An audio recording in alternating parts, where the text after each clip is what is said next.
Hello everyone, Pankaj sir classes में आप सभी का स्वागत है। आज के क्लास में हम लोग पढ़ेंगे कि लवणों के गुणों के विषय में, कि लवण का गुण क्या होता है और कुछ इंपॉर्टेंट लवण किस प्रकार से बनते हैं और कहां से प्राप्त होते हैं। इन सब चीजों की जानकारी हम लोग आज की क्लास में प्राप्त करेंगे। आप वीडियो के अंत तक बने रहें। सारी बातों की जानकारी आपको बिल्कुल आसान तरीके से दी जाएगी। आइए कि लवणों के गुणों को लिखें। लवण के गुण लिखित हैं, बिल्कुल प्रश्न उत्तर के स्टाइल में मैंने कर दिया। आपको सिर्फ समझना है, अपने नोटबुक में नोट करना है और परीक्षा की तैयारी अच्छे तरीके से करना है। आइए कि पहला जो पॉइंट है कि प्रबल अम्ल, स्ट्रॉन्ग एसिड्स तथा प्रबल भस्म, स्ट्रॉन्ग बेसिस से बने लवण। हम लोग इस चीज को पिछले क्लास में सीख चुके हैं कि अम्ल और भस्म के मिलने से लवण बनता है। अब यहां पर कंडीशन है कि जब प्रबल अम्ल और प्रबल भस्म के मिलने से बने लवणों का जो जलीय विलयन होता है वो उदासीन होता है, क्योंकि दोनों ही स्ट्रॉन्ग पोजीशन में है। और हम लोग इस बात की भी जानकारी हमें है कि स्ट्रॉन्ग अम्ल और स्ट्रॉन्ग बेसिस, प्रबल भस्म और प्रबल अम्ल से बने लवण के जलीय विलयन उदासीन होते हैं और उदासीन विलयन का पीएच मान 7 होता है। इस बात की भी हमें जानकारी है, पिछली क्लास में हम लोगों ने पढ़ा। अब है जैसे KCl potassium chloride, NaCl sodium chloride, KNO3 potassium nitrate, Na2SO4 sodium sulphate आदि का जल में जो विलयन है वो इस प्रकार के लवण के उदाहरण हैं। और आगे आइए कि जब प्रबल अम्ल तथा दुर्बल भस्म से बने लवणों का जलीय विलयन क्या होता है, अम्लीय होता है। क्योंकि यहां पर प्रबल अम्ल है, स्ट्रॉन्ग एसिड है, जबकि उसके न्यूट्रल करने के लिए वीक बेसिस है। तो ये अम्ल कमजोर पड़ जाएगा, भस्म कमजोर पड़ जाएगा। उस स्थिति में क्या होगा, विलयन का गुण अम्लीय होगा, एसिडिक इन नेचर होगा। और हम लोग इसको भी जानते हैं कि अम्लीय विलयन का पीएच मान क्या होता है, 7 से कम होता है। उदाहरण में देखिए NH4Cl ammonium chloride, FeCl3 ferrous chloride, CuSO4 copper sulphate, AlCl3 aluminium chloride आदि का जो जलीय विलयन है वो इस प्रकार, जलीय विलयन जो है वो अम्लीय होता है। अब तीसरा जो है वो देखेंगे हम लोग कि दुर्बल अम्ल तथा प्रबल भस्म, दुर्बल अम्ल वीक एसिड्स और स्ट्रॉन्ग बेसिस से बने लवणों का जलीय विलयन क्या होता है, क्षारीय होता है, बेसिक इन नेचर होता है। तथा जो क्षारीय विलयन का पीएच मान के विषय में हम लोगों ने पहले ही सीख चुके हैं हम लोग कि पीएच मान 7 से अधिक होता है। अब है इसका जो उदाहरण है उसके विषय में जरा हम लोग जान लें।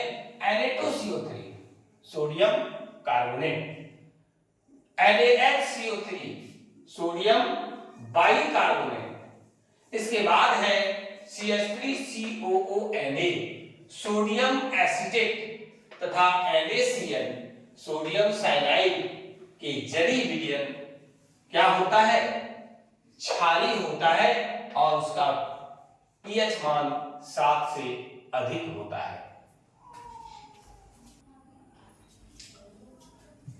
अगला जो प्रश्न है कि सोडियम क्लोराइड साधारण नमक जो घर में हम लोग इस्तेमाल करते हैं वह कैसे प्राप्त होता है? क्या है प्रश्न कि सोडियम क्लोराइड साधारण नमक कैसे प्राप्त होता है? तो जब उसका आंसर देखिए कि जब सोडियम हाइड्रोक्साइड की प्रतिक्रिया हाइड्रोक्लोरिक अम्ल के साथ कराई जाती है तब क्या बनता है? सोडियम क्लोराइड बनता है, साधारण नमक बनता है। फिर से समझिए कि जब सोडियम हाइड्रोक्साइड की प्रतिक्रिया हाइड्रोक्लोरिक अम्ल के साथ कराई जाती है तब क्या बनता है? सोडियम क्लोराइड बनता है, साधारण नमक बनता है।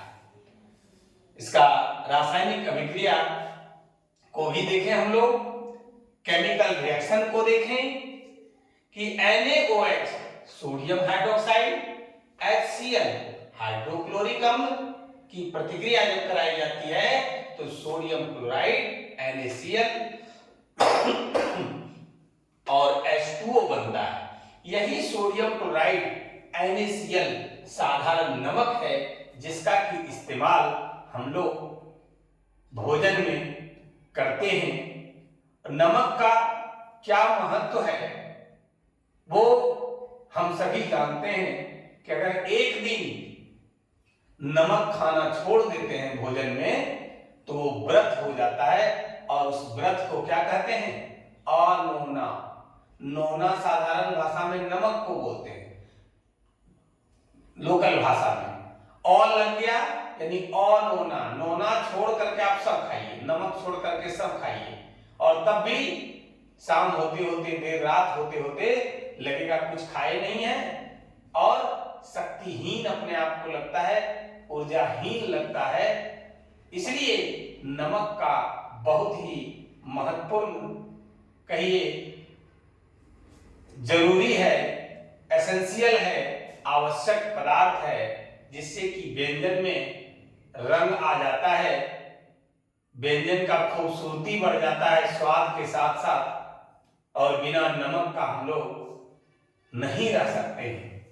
दूसरी बात, नमक अगर हम लोग यहां पर गिराते हैं कि नमक अगर हम लोग नहीं खाते हैं या शुद्ध नमक या आयोडीन युक्त नमक कहिए, आयोडीन युक्त अगर नमक हम लोग नहीं लेते हैं तो घेघा रोग हो जाता है, गलगंड हो जाता है, ग्वाइटर हो जाता है। देखे होंगे कि यहां पर गला में थैला जैसा संरचना बाहर निकल जाता है, वही घेघा रोग है। क्योंकि थायराइड ग्रंथि से थायरोक्सिन हार्मोन निकलता है और ये थायराइड को फंक्शन करने के लिए, काम करने के लिए और इससे थायरोक्सिन हार्मोन का स्राव होने के लिए आयोडीन चाहिए। अगर आयोडीन नहीं मिलता है थायराइड ग्रंथि को तो वो ग्रंथि क्या करता है? थायरोक्सिन बनाने के लिए ज्यादा जोर लगा देता है, जिसके चलते वह क्या होता है? स्वेल कर जाता है, फूल जाता है और शरीर में यहाँ पर गला में नीचे बाहर की ओर थैला जैसा संरचना बन जाता है जिसको कि गलगंड या अंग्रेजी में ग्वाइटर कहते हैं, घेघा रोग कहते हैं। इसलिए हमें यह ध्यान रखना होगा कि जब भी हम लोग नमक खरीदें तो आयोडीन युक्त नमक खरीदें और उसी का इस्तेमाल करें। बहुत महंगा नमक नहीं है और सभी व्यंजन के बनस्पत में हम लोग बहुत सारा महंगी महंगी चीजों को खरीद करके और खाते हैं। उसके हिसाब से अगर नमक को देखा जाए तो नमक बिल्कुल सस्ता होता है, फिर भी हमें आयोडीन युक्त नमक का व्यवहार करना चाहिए भोजन में ताकि हमें घेघा रोग ना हो, गलगंड ना हो, ग्वाइटर ना हो। अब आइए आपसे एक लाइन में पूछेगा कि घेघा रोग किसकी कमी से होता है? आपको क्या जवाब देना है? आयोडीन की कमी से होता है, आयोडीन की कमी से होता है। और ये आयोडीन शरीर में कैसे पूर्ति की जाती है? तो साधारण नमक से। अब आइए कि साधारण नमक में KiO3 पोटेशियम आयोडेट या Ki पोटेशियम आयोडाइड की थोड़ी मात्रा मिलाकर नमक को आयोडीन युक्त किया जाता है और इसी तरह का नमक यानी आयोडाइज्ड सॉल्ट आयोडीन युक्त नमक का ही व्यवहार भोजन में करना चाहिए। आगे है कि भारत में नमक का स्रोत दो है। क्या क्या है? समुद्री जल और चट्टानें हैं।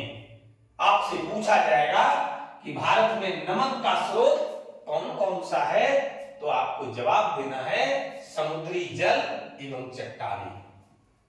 अब आइए कि भारत में 95% नमक समुद्री जल के वाष्पीकरण द्वारा प्राप्त किया जाता है। समुद्र का जल कैसा होता है हम लोग जानते हैं, खारा होता है, नमकीन होता है, सॉल्टी वाटर होता है, यानी उसमें क्या होता है, नमक की मात्रा अधिक होती है और उसको हम लोग क्या करते हैं, वाष्पीकरण कर देते हैं, वेपोराइजेशन कर देते हैं, गर्म कर देते हैं समुद्री जल को और पानी क्या होता है, भाप बन करके ऊपर चला जाता है, नीचे नमक प्राप्त हो जाता है बिल्कुल सस्ते आसान तरीके से। दांडी यात्रा हम लोगों ने पढ़ा, महात्मा गांधी ने नमक कानून के उल्लंघन में किया था और उन्होंने जाकर के क्या किया, समुद्र के किनारे दांडी पहुंच करके अपने 78 अनुयायियों के साथ पैदल चल करके 250 किलोमीटर की यात्रा करके उन्होंने क्या किया, वहां पहुंच करके और अपने से नमक बनाना शुरू कर दिया, नमक कानून का उल्लंघन किया। आइए तो समुद्र से हम लोगों ने सीखा कि समुद्री नमक से, समुद्री जल से नमक कैसे प्राप्त किया जाता है।